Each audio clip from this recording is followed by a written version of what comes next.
How to delete account on Google Authenticator. Hello everyone, I am Vishaka and welcome to our channel. Now let's get right into the tutorial. Firstly, go ahead and open the Google Authenticator application on your device and make sure you are signed in. Now hold on the account that you want to delete and you will see the edit button there. Tap on that and then tap on the delete account button on the top right of your screen.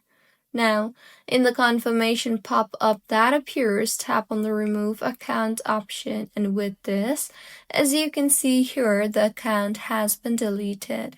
So, this is how you can delete account on Google Authenticator. If you find this tutorial helpful, please like the video and do comment if you have any queries.